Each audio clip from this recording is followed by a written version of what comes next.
On va faire un jeu. Si je vous dis Dominique de Saint-Marc et Serge Bloch, est-ce que ça vous parle? Alors je pense que 99% vous allez vous dire non, non, Dominique de Saint-Marc, non. Bah pourtant, elle a quand même fait une œuvre un petit peu célèbre. Ouais. Et ouais, c'est elle. Enfin, c'est eux. Dominique de Saint-Marc et Serge Bloch, c'est tout simplement ceux qui ont écrit Max et Lily. C'est rien que ça. Excusez-moi, excusez-moi. C'est quand même fou, n'empêche que c'est des œuvres qui ont marqué notre vie, qui ont marqué la littérature jeunesse en entier, et leurs auteurs sont pas si connus que ça par le grand public en fait. Enfin, c'est fou quand tu compares à Harry Potter, par exemple, J.K. Rowling, bah tout le monde sait qui c'est, même ceux qui n'ont jamais lu les livres. Ce qui est à double tranchant d'ailleurs, parce que vu ce qu'elle peut sortir sur les réseaux sociaux, des fois on aimerait bien souhaiter qu'elle soit un peu anonyme. Enfin bon, c'est pas le sujet, c'est pas le sujet. Max et Lily. Quand je repense à ces bouquins, je pense à la primaire, et quand je repense à la primaire, je pense immédiatement à ces exposés qu'on devait faire sur un livre qu'on avait lu dans le trimestre. Je sais pas si vous aviez ça aussi, mais dans mon école on avait ça. Chaque trimestre, on devait faire un petit exposé sur un livre qu'on avait lu. Et ceux qui aimaient lire faisaient des livres qu'ils aimaient. Ceux qui n'aimaient pas lire ou qui ne connaissaient pas beaucoup de livres, ils prenaient les Max et Lily. Évidemment, les Max et Lily. Je crois qu'on se rend même pas compte à quel point cette série elle est vieille. 1992.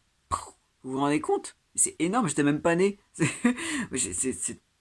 plus de 30 ans, c'est 32 ans, c'est énorme. Pour un roman jeunesse aussi, pour une série jeunesse. Max et Lily, c'est une montagne. Max et Lily, c'est un mastodonte. C'est plus de 130 volumes. C'est plusieurs nouveaux livres par an, entre 2 et 3. C'est énorme.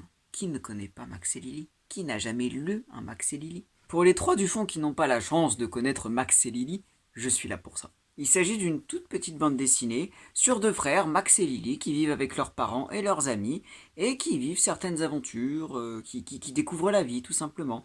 Chaque tome est centré sur un sujet de réflexion, un sujet de société, un sujet familial, un sujet social, ça peut être tout et n'importe quoi. C'est un sujet de réflexion qui permet aux gamins qui lisent le livre de s'ouvrir un petit peu plus au monde. Et énormément de bouquins font ça. Là-dessus, Max et Lily, c'est pas unique. Hein. Il y a plein de bouquins qui font ça. Mais la singularité de Max et Lily, c'est que c'est pas simplement des sujets comme ah Lily ne veut pas se coucher ou Max aime la bagarre ou des choses un petit peu gentillettes qui sont importantes aussi hein, dans la vie d'un enfant. C'est toujours important ce genre de choses. Mais c'est aussi des sujets comme ah bah Lily a été suivie. Ça veut dire Lily a été agressée sexuellement dans la rue. Enfin, elle a failli. Ça peut être, je sais pas, Max se fait harceler. Ça peut être la mère d'Emilie est alcoolique. Ça peut être le tonton de Max et Lily est en prison. Ça peut être Lily a peur de la mort.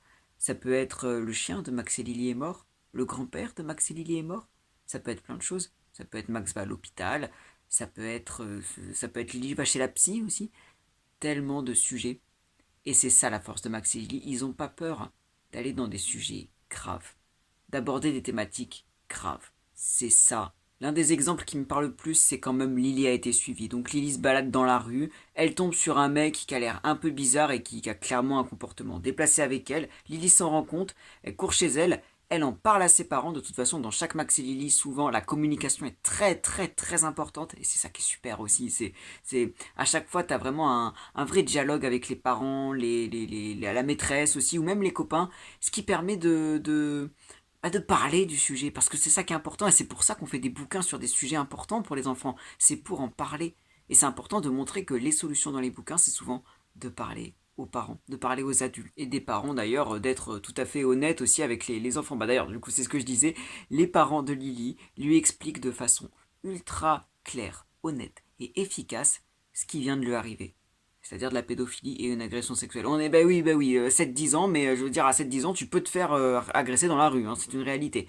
Ils expliquent avec des mots, pas des mots bébêtes, ils ne font pas de tabou, ah, on va pas dire ce mot-là, non, non, pédophile, on va le dire et on va l'expliquer. Sexualité, oui, bah c'est une agression sexuelle, pédophile, c'est des attirances sexuelles, donc on va le dire. Et ça, c'est génial. Ça, c'est super important. La façon dont ce tome-là, il explique la pédophilie aux enfants, elle est impeccable. Elle est très claire. Elle est très empathique, hein, mine de rien, quand même. Elle est très, très neutre. Les enfants lisent ça et ils savent ce qu'il se passe. Ils font même des références à l'acte sexuel aussi, mais de façon toujours, à la fois adaptée aux enfants, très didactique et en même temps sans les prendre pour des débiles. D'ailleurs, il y a même ce livre-là, Max et Lily se posent des questions sur comment on fait les bébés, bah c'est le même sujet. C'est-à-dire que c'était un sujet, tu peux dire, c'est un peu gênant ou quoi. Non, on explique clairement, on explique normalement, sans en faire des caisses. Il y a des personnages qui peuvent être parfois un peu gênés, mais c'est comme ça, on explique, et c'est super. Ça, c'est la force de Max et Lily. Pareil, un bouquin qui m'avait vachement marqué quand j'étais petit, Max embête les filles. Vous vous rappelez? Ah, c'est un des meilleurs, hein, en vrai. Non, en vrai, il y en a 130, je vais pas te dire lequel est le meilleur. Max embête les filles, ça parle du sexisme. Max qui embête les filles, qui trouve que les filles sont inférieures, et les garçons aussi, gna gna gna. Et bon, à la fin, on se rend compte que non, en fait, c'est des biais sexistes qu'ils ont. Dans ce tome-là, je me souviens, parce que ça vire vraiment à la misogynie, quoi, les attitudes de Max. Il y a une superbe discussion à l'école avec la maîtresse et les gamins, et c'est dans ce tome que pour la première fois de ma vie, j'ai entendu le mot sexisme. Et je me rappelle que ça m'avait beaucoup fait rire à l'époque, parce que j'étais sexisme, c'est rigolo.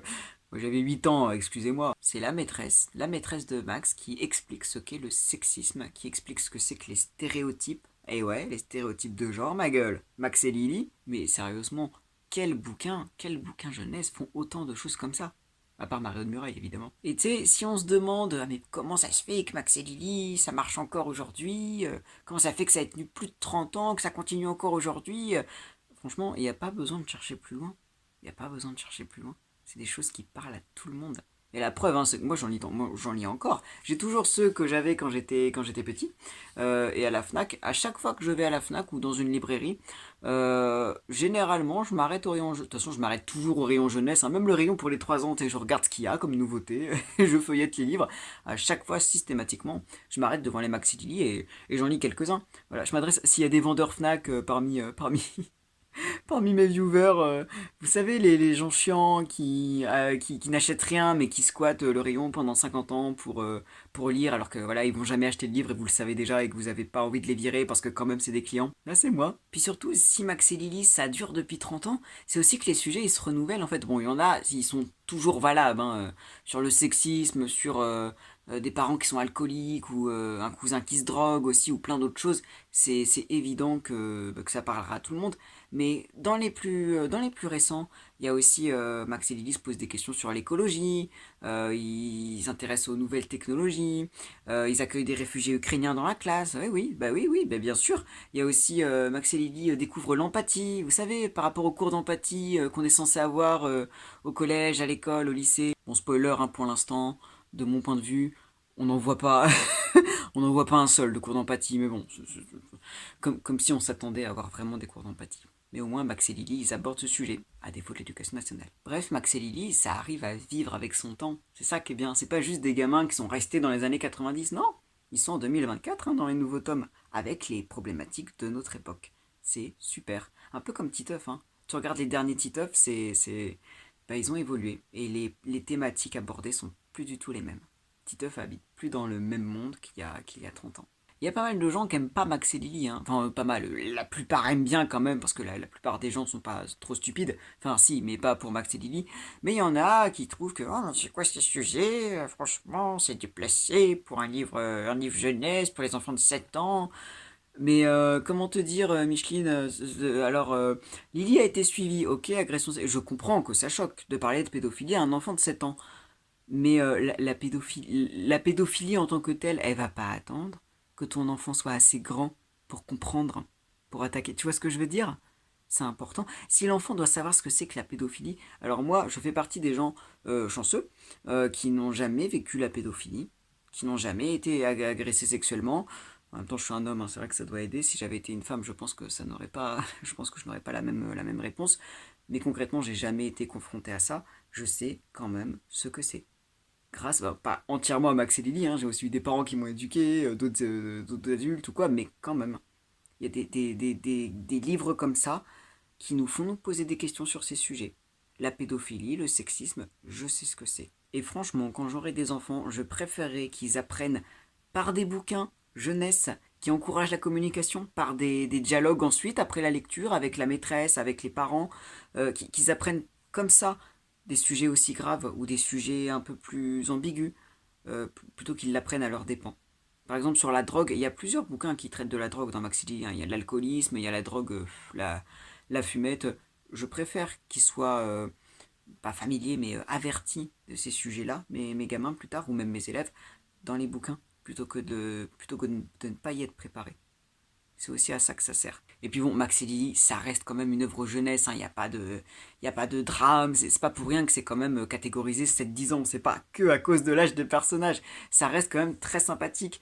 Les personnages sont, bah, et voilà, c'est les mêmes depuis 30 ans, donc on les connaît bien. Il y a aussi ça. Max et Lily, c'est Max et Lily. Max qui est le petit dernier, qui est un peu plus naïf, qui est très remuant, très garçon dans son genre, qui est amoureux de Juliette. Lily qui est amoureuse d'Hugo, qui est avec ses copines, qui aime pas Valentine, la pétasse de service, qui commence à grandir, qui se dit oh là là, est-ce que je vais avoir des formes un jour. Enfin, c'est des personnages qu'on connaît. Les parents, Barbara et Paul, qu'on connaît bien aussi. Et puis tous les copains, toute la famille autour, on les connaît. C'est aussi pour ça qu'une œuvre arrive à vivre plus de 30 ans. C'est qu'on les connaît, les personnages, on y est attaché. Je veux dire, enfin, ça tient aussi à ça, quoi. Et puis encore une fois, Max et Lily, c'est pas seulement des sujets très sérieux, très phénomènes de société, très gravitas, comme Max et Lily se posent des questions sur le jeu, par exemple. Même s'il est très bien, hein. Franchement, si vous avez des enfants, des élèves, montrez-le leur. Surtout en ce moment, ça devrait, c'est toujours important. Mais toujours est-il qu'il y a aussi des trucs bêtes, hein. Je vous ai dit, comme Lily veut un petit chat, Max, je sais pas, Max s'ennuie. Il y a ça, je crois qu'il y a un livre spécial sur l'ennui. Enfin, il y a aussi des sujets beaucoup plus tranquilles. Mais lisez Max et Lily, peu importe l'âge. Franchement, même en tant qu'adulte, j'en lis certains. Bon, je vais pas dire que ça m'apprend des choses, parce que quand même. Mais c'est toujours intéressant, surtout en tant qu'adulte. C'était quand tu te dis, ouais, maintenant je connais tout, plus besoin d'en parler. C'est intéressant de reavoir des gens dans un livre qui t'expliquent en fait comme un enfant ce que c'est. Bon, ça te débloque pas des savoirs, mais c'est toujours intéressant. Tu reviens un peu à la base de ce que c'est, tu vois. Enfin, c'est très sympa. T'as aussi Jérémy maltraité. Ça aborde la maltraitance infantile, hein, de façon quand même, encore une fois, très empathique. C'est très juste comme façon de faire. Franchement, lisez Max et Lily. Après, ne faites pas comme moi. Ne squattez pas dans les Fnac pendant 50 ans à lire sans acheter, parce que je pense que les vendeurs doivent vous détester. Prenez en bibliothèque au pire. Mais ouais, achetez à la Fnac. En vrai, c'est pas cher. Allez-y, franchement. J'aimerais vous dire qu'il y aura bientôt d'autres vidéos. Mais bon, je pense que vous me connaissez un peu. Vous savez la période de l'année dans laquelle on est. Je pense que vous comprenez que ce sera pas avant peut-être plusieurs mois, au moins la Toussaint, la prochaine vidéo. Bah oui, je serai peut-être un petit peu occupé. À tous ceux qui me regardent et qui reprennent les cours dans une semaine maintenant, je vous souhaite bonne rentrée et bon courage, même si je suis pas inquiet.